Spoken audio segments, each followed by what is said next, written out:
Hello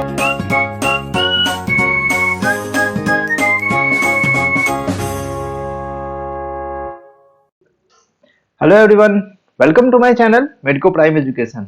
तो आज हमारा है लेक्चर नंबर 8 और इस लेक्चर में हम लोग बात करेंगे प्लेसेंटा और पार्चुरेशन के बारे में।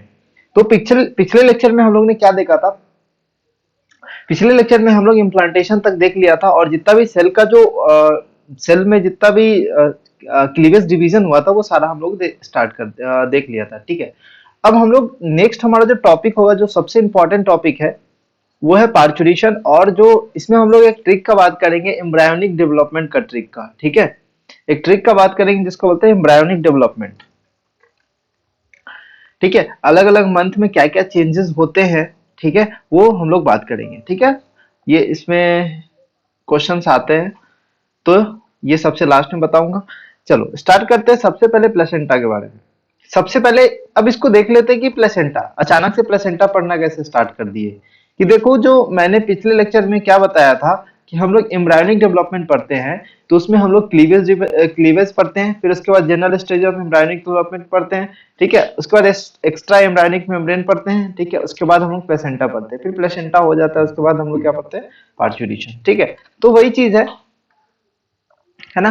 चलो, तो देखो प्लेसेंटा, सबसे पहले प्लेसेंटा का मतलब समझो कि जब इम्प्लांटेशन हो जाता है, ठीक है, तो इम्प्लांटेशन कौन इम्प्लांटेशन करता है? कौन सा लेयर? जो ट्रोपोब्लास्ट लेयर होता है वही तो इम्प्लांट करता है जाके। ठीक है, इसको बोलते हैं क्रॉनिक विलाई। एक फिंगर लाइक प्रोजेक्शन का फॉर्मेशन करता है जिसको बोलते हैं क्रॉनिक विलाई। क्या बोलते हैं इसको? Chronic villi. देखो, ये ट्रोपोब्लास्ट का लेयर है। ठीक है, ये ट्रोपोब्लास्ट का लेयर आपस में डिफ्रेंशिएट किया और एक लेयर बना दिया जिसको बोलते हैं क्रॉनिक विलाई। ठीक है, ये इस तरह से लेयर बना रहा है तो बोलते हैं क्रॉनिक विलाई, और इसमें ब्लड वेसल्स प्रेजेंट होते हैं। ठीक है, तो ये इस तरह से बनता है। तो chronic villi and uterine tissue becomes interdigitated. ठीक है, आपस में क्या करता है? यहाँ पे जो यूटेराइन टिश्यू का जो होता है ये आपस में एक तरह का इंटरडिजिटेशन बनाता है, इसको बोलते और दोनों आपस में एक तरह से ज्वाइंट कर लेता है स्ट्रक्चरली एंड फंक्शनली। स्ट्रक्चरली मतलब दोनों आपस में इंटरडिजिटेशन कर लेता है, और फंक्शनली मतलब आपस में ऑक्सीजन और CO2 का इसमें आदान प्रदान चलता रहता है। ठीक है, ठीक है, बात समझ में आ रही है? तो ये इस तरह से चलता है, और इसीलिए बोलते हैं ये जो क्रॉनिक विलाई है स्ट्रक्चरल एंड फंक्शनल यूनिट है बिटवीन द डेवलपिंग एम्ब्रायो, मतलब फीटस के बीच में और मैटरनल बॉडी के बीच में। ठीक है, जिसको बोलते हैं प्लेसेंटा। तो सबसे पहले समझो कि क्रॉनिक विलाई का फॉर्मेशन हुआ इम्प्लांटेशन के बाद, उसके बाद वही क्रॉनिक विलाई क्या कहला गया? प्लेसेंटा। ठीक है, तो क्रॉनिक विलाई और यूटेराइन टिश्यू मिलकर क्या बनाता है? प्लेसेंटा का फॉर्मेशन करता है। ठीक है, जितने मैमेलियन सेक्स होके हैं जिसके पास यॉक सेक नहीं होता, जिसके पास यॉक नहीं होता, nutrients are instead transfer from maternal to the embryonic circulation via the placenta. तो जो जिसमें यॉक सेक नहीं बनता, जिसमें यॉक नहीं होता, उसको किस चीज से न्यूट्रिएंट्स मिलता है? Via placenta. ठीक है, तो प्लेसेंटा का यहाँ पर में बहुत ज्यादा, तो ये प्लेसेंटा डेवलप्ड होता है ड्यूरिंग द मैमल्स में। मोस्ट ऑफ द मैमल्स में ये डेवलपमेंट इस वो देखने को मिलता है in during the evolutionary phase of the life. ठीक है, तो क्रॉनिक विलाई में क्या होता है? Initially distributed uniformly all over the surface but later get confirm to a disc like area. ठीक है, क्रॉनिक विलाई पहले तो पूरे ही एरिया में होता है, लेकिन कुछ देर मतलब कुछ आफ्टर द टाइम ये क्या होता है? डिस्क लाइक एरिया की तरह, डिस्क लाइक एरिया में, कॉन्फाइंड एरिया में हो जाता है। ठीक है, degree of intimacy between the chronic villi and uterine villi is so strong so that eventually the blood vessels of the villi are literally bathed in the mother's blood, and this type of placenta is known as hemochoroidal placenta। ठीक है, तो देखो microvilli, ये जो villi होता है, ठीक है, क्रॉनिक विलाई, क्रॉनिक विलाई का जो ब्लड वेसल्स होता है वो आपस में क्या करता है? इंटरडिजिटेट कर जाता है। ठीक है, और ये इस तरह से इंटरडिजिटेट कर जाता है, एकदम स्ट्रांगली इंटरडिजिटेशन होता है ताकि जो न्यूट्रिएंट्स है वो इधर से उधर जा सके। ठीक है, प्लेसेंटा से न्यूट्रिएंट्स जो बेबी को मिल सके, इसीलिए इस तरह के प्लेसेंटा को क्या बोलते हैं? हीमोक्रोइडल प्लेसेंटा। ठीक है, the placenta is connected to the embryo through the umbilical cord. ठीक है, एम्ब्रायो से अम्बिलिकल कॉर्ड से ये कनेक्ट होता है with the help of transport. जो ये अम्बिलिकल कॉर्ड क्या करता है? ट्रांसपोर्ट में हेल्प करता है substance to and from the embryo. तो बहुत आसान है, सबसे पहले समझते हैं क्रॉनिक विलाई, समझा, उसके बाद प्लेसेंटा, उसके बाद अम्बिलिकल कॉर्ड। तो इस तरह से इसका फॉर्मेशन होता है। ठीक है। फंक्शन ऑफ प्लेसेंटा ये बोर्ड्स में ज्यादा इंपॉर्टेंट पूछते हैं, ठीक है। तो ये क्या करता है, ऑक्सीजन सप्लाई करता है, न्यूट्रिएंट सप्लाई करता है एम्ब्रायो को, ठीक है, और कार्बन डाइऑक्साइड को क्या करता है, रिमूवल करता है, रेस्पिरेटरी वेस्ट का प्रोडक्ट को क्या करता है, रिमूव करता है एम्ब्रायो से, ठीक है। ये एक तरह का बैरियर, एक तरह का बैरियर की तरह काम करता है between the foetus and mother, although there is a no bleeding between the two supply, ठीक है, कोई ब्लीडिंग नहीं होता, लेकिन placenta act as ultra filter की तरह काम करता है, जिसके कारण इनसॉल्युबल जो मास होता है, insoluble inorganic and organic material like nutrients, hormones, virus, antibodies against the diphtheria, chickenpox, measles, it can pass from the mother to the fetus. तो ये एंटीबॉडी पास भी मदर से फीटस तक कर सकता है, ठीक है। तो एक तरह का ये क्या करता है, अल्ट्रा फिल्ट्रेशन का भी काम करता है, ठीक है। तो प्लेसेंटा एक तरह का टेम्पोररी एंडोक्राइन टिश्यू कहलाता है, क्यों, क्योंकि ये बहुत सारे हार्मोन्स का सिक्रीशन करता है, जैसे कि क्रॉनिक गोनेडोट्रोफिन्स, ह्यूमन क्रॉनिक गोनेडोट्रोफिन्स, ठीक है, ह्यूमन प्लेसेंटल लैक्टोजन, ठीक है, और एस्ट्रोजन, ठीक है, एस्ट्रोजन करता है एंड प्रोजेस्टेरोन करता है, ठीक है। ये चार हार्मोन तुम्हें याद रखना है कि ये प्लेसेंटा से सिक्रीशन होता है, बहुत इंपॉर्टेंट है, ठीक है।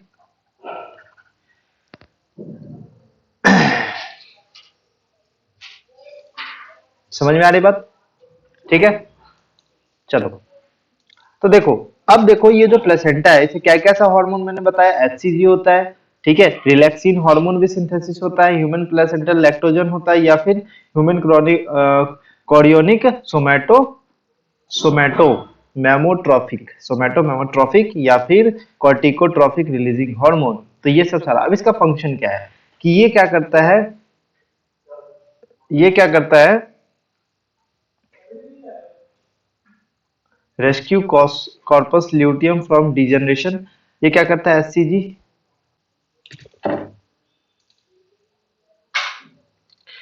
तो हम लोग देख रहे थे प्लेसेंटा में, तो प्लेसेंटा ये कौन कौन सा हार्मोन का सिक्रीशन करता है, सबसे पहले एचसीजी। एचसीजी क्या करता है, ये क्या करता है, एचसीजी क्या करता है कि rescue corpus luteum from degeneration. HCG corpus luteum को डिजनरेशन में मतलब बचाता है डिजनरेशन से, ठीक है। तो ये क्या करता है, कॉर्पस ल्यूटियम के डिजनरेशन से बचाता है, ठीक है। तो देखो ये कॉर्पस ल्यूटियम ओवरी में है, ठीक है, तो ये कार क्यों बचाता है, क्योंकि ये प्रोजेस्टेरॉन और एस्ट्रोजन सीक्रेट करता है, मोस्टली प्रोजेस्टेरॉन, ठीक है। इसका एक और फंक्शन है कि ये मेमरी ग्लैंड को हेल्प करता है फॉर लैक्टेशन, बट एक और चीज है कि जो प्रोजेस्टेरॉन है, ये प्रोजेस्टेरॉन ज्यादा से ज्यादा सीक्रेशन होगा, और इम्प्लांटेशन जब हो गया रहता है, तो जो एंडोमेट्रियम का जो लाइनिंग होता है उसको ये मेंटेन करने करता रहता है, ठीक है, इसलिए भी। Relaxin increase flexibility of pubic symphysis and helps direct the uterine cervix during the labour, ठीक है। नेक्स्ट है एचपीएल। एचपीएल क्या करता है, ह्यूमन प्लेसेंटल लैक्टोजन, नाम में लैक्टोजन है तो रिलेटेड टू लैक्टेशन, ठीक है। तो ये मेमरी ग्लैंड को लैक्टेशन के लिए प्रिपेयर करता है, ठीक है। Now human CRH, corticotropic releasing hormone, तो ये कब होता है, मतलब कब ये होता है, at the time of the birth and increase the secretion of cortisol, ठीक है। तो ये सारा इस सबका फंक्शन है, इंपॉर्टेंट है, ध्यान रखना, मोस्ट इंपॉर्टेंट है कि एचसीजी का फंक्शन क्या होता है कि ये मेमरी ग्लैंड को ये प्रिपेयर करता है फॉर लैक्टेशन, ठीक है। तो HCG-HPL relaxin are produced women only during the pregnancy। देखो यहाँ से ना बहुत इंपॉर्टेंट स्टेटमेंट वाइज क्वेश्चन बनता है कि ये सिर्फ प्रेगनेंसी के समय ही बनता है, only during the pregnancy। तीन हार्मोन याद कर लो, HCG, HPL और रिलैक्सिन, ठीक है। प्रेगनेंसी के समय ये सब सारा हार्मोन इंक्रीज हो जाता है, कौन सा, oestrogen, progesterone, cortisol, prolactin, thyroxine, ठीक है। They are increase several folds in the maternal blood, ठीक है। ये इंपॉर्टेंट है, यहाँ पर मैं चेंज कर देगा किसका, मैटरनल ब्लड, यहाँ पे फीटल ब्लड चेंज कर देगा और स्टेटमेंट गलत हो जाएगा, ठीक है। तो यहाँ पर मैं ध्यान रखें, increased production of these hormones is essential for supporting the foetal growth and metabolic changes in the mothers and maintenance of pregnancy. तो ये सब प्रेगनेंसी को मेंटेन करने के लिए सब सारा हार्मोन्स है, ये ज्यादा इंक्रीज हो जाता है, ठीक है। Thyroxine related to metabolic reactions, ठीक है। अब चलते हैं हम लोग जेस्टेशन पीरियड। जेस्टेशन पीरियड, ठीक है। अब इस पीरियड में क्या क्या होता है, 9 मंथ का होता है, ठीक है। तो ये पीरियड क्या होता है? ये पीरियड किसके बीच में होता है? फर्टिलाइजेशन और पार्चुरेशन के बीच का ये पीरियड को क्या बोलते हैं? गेस्टेशन पीरियड बोलते हैं, ठीक है। पार्चुरेशन के पीरियड को, और ठीक है,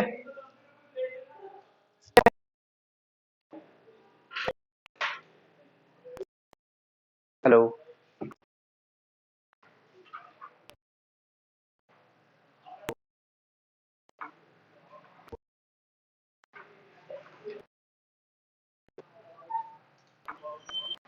gestation period second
ऐसे ऐसे करके, ठीक है। उसके बाद 20वां वीक पे जाएगा, उसके बाद 24वां वीक पे जाएगा, ठीक है। उसके बाद 36वां वीक पे जाएगा। तो इस तरह से जाता है ना। तो ये एक ऑर्डर है, देखो।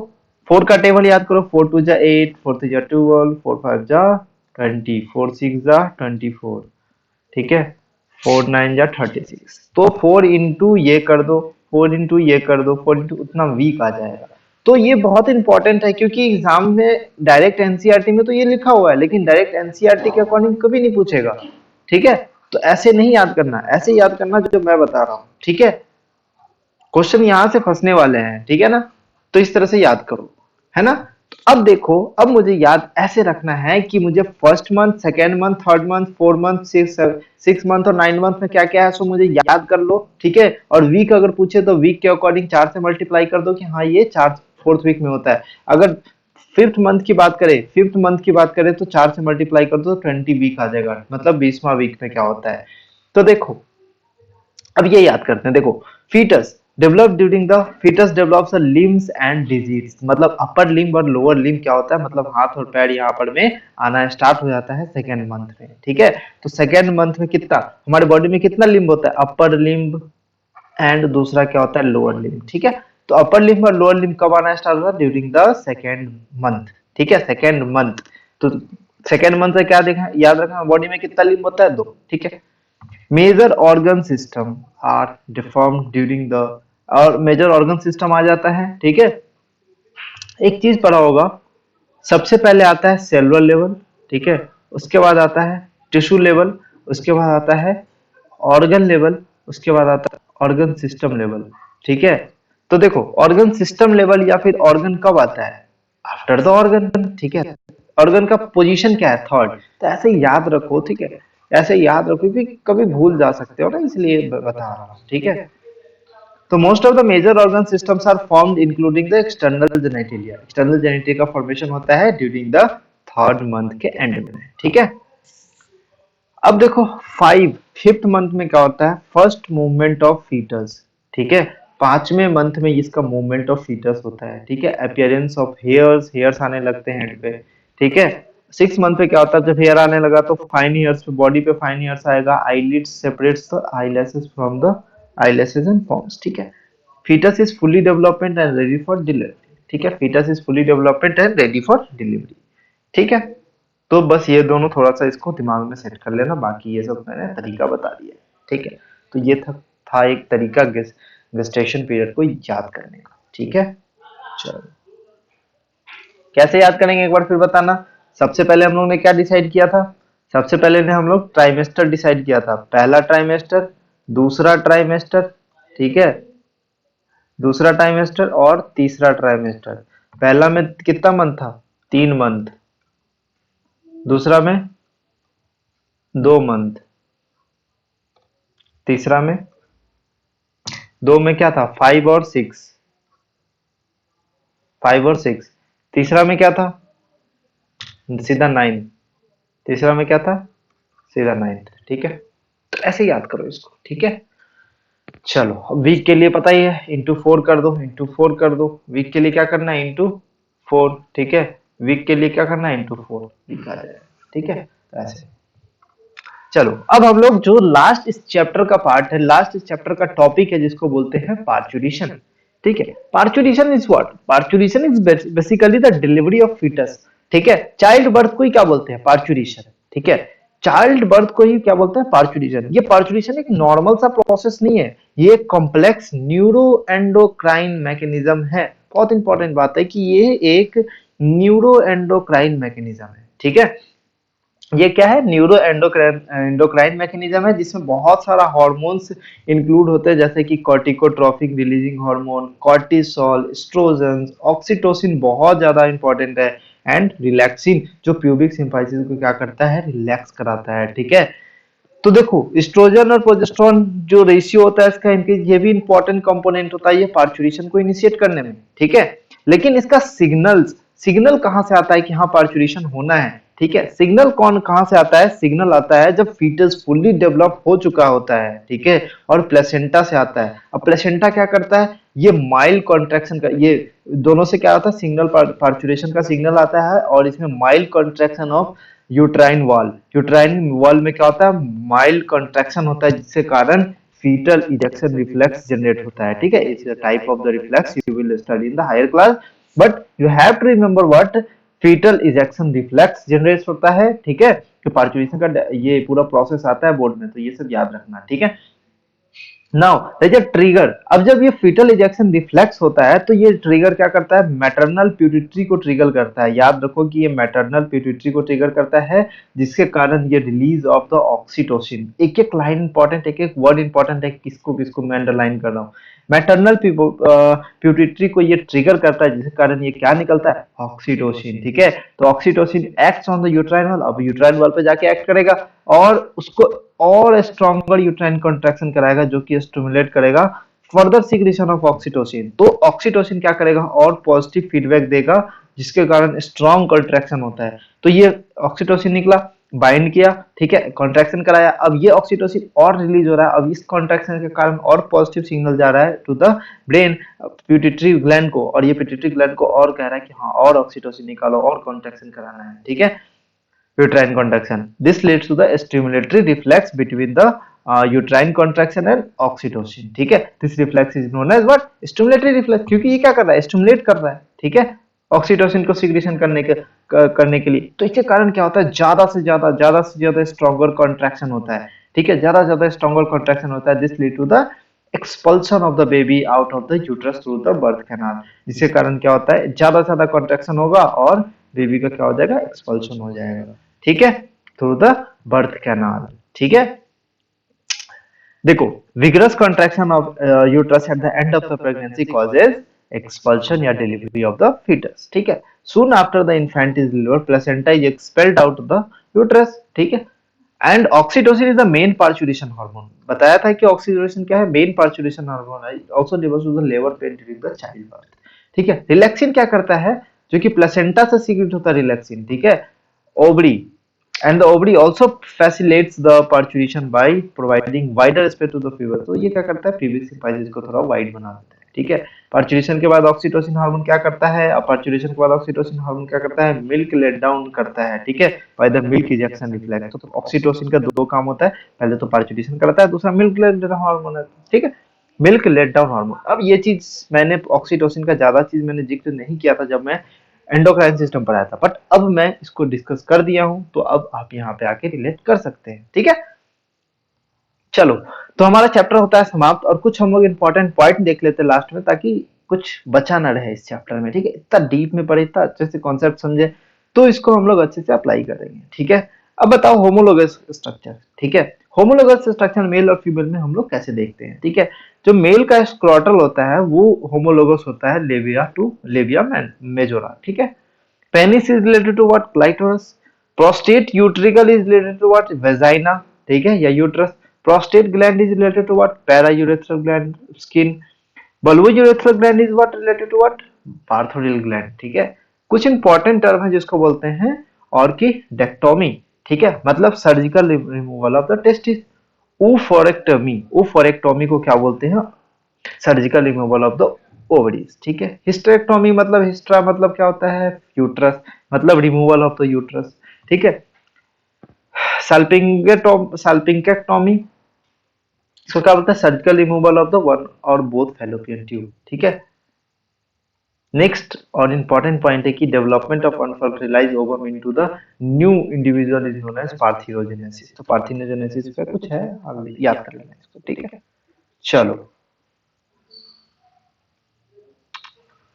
सो ये हमारा चैप्टर होता है, ये हमारा चैप्टर क्या होता है? एंड, ठीक है। ह्यूमन रिप्रोडक्शन चैप्टर एंड होता है।